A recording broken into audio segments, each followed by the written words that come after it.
Hello everyone, ನಾನು ಇವಾಗ direct topic ಬರ್ತೀನಿ. ಸೊ ಫೋರ್ತ್ ಸೆಮ್ ಸ್ಟೂಡೆಂಟ್ಸ್ ಎಲ್ಲ ರಿಸಲ್ಟ್ ವೇಟ್ ಮಾಡ್ತಿದ್ರಲ್ಲ, ಈಗ ರಿಸಲ್ಟ್ ಅನೌನ್ಸ್ ಆಗಿದೆ. ಸೊ ನಾನು ಲಿಂಕ್ನ ಡಿಸ್ಕ್ರಿಪ್ಷನಲ್ಲಿ ಹಾಕಿರ್ತೀನಿ, ರಿಸಲ್ಟ್ ವೆಬ್ಸೈಟ್ದು. ಸೊ ಲಿಂಕ್ ಥ್ರೂ ಹೋಗಿ ನಿಮ್ಮ ರಿಸಲ್ಟ್ ನೋಡ್ಕೊಬೋದಾಗಿದೆ. ಮತ್ತು ಈಗ ರಿಸಲ್ಟ್ ನೋಡಾದ್ಮೇಲೆ ನಿಮ್ಮದು ಈ ವರ್ಷದ್ದು SGPA ಕ್ಯಾಲ್ಕುಲೇಟ್ ಮಾಡಬೇಕು ಅಂತ ಅನಿಸಿದ್ರೆ, ಸೊ ಅದಕ್ಕೊಂದು ವೆಬ್ಸೈಟ್ ಹುಡುಕಿದ್ದೀನಿ. ಸೊ ಆ ವೆಬ್ಸೈಟಲ್ಲಿ ನೀವು ಸಬ್ಜೆಕ್ಟ್ ವೈಸ್ ಮಾರ್ಕ್ಸ್ ಎಂಟ್ರಿ ಮಾಡಿದ್ರೆ ನಿಮ್ಮದು SGPA ತಿಳ್ಕೊಬಹುದಾಗಿದೆ. ಸೊ ನಿಮ್ಮದು ಈಗ ನೀವು ಆ ವೆಬ್ಸೈಟ್ ಲಿಂಕ್ ಥ್ರೂ ಹೋಗಿ ಮಾಡ್ಬೋದು.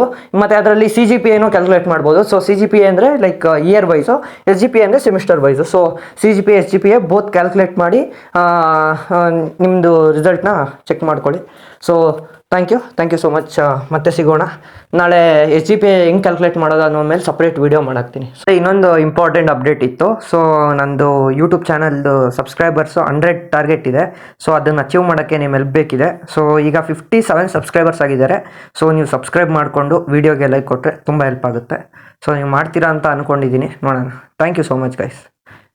ಮತ್ತೆ ಸಿಗೋಣ.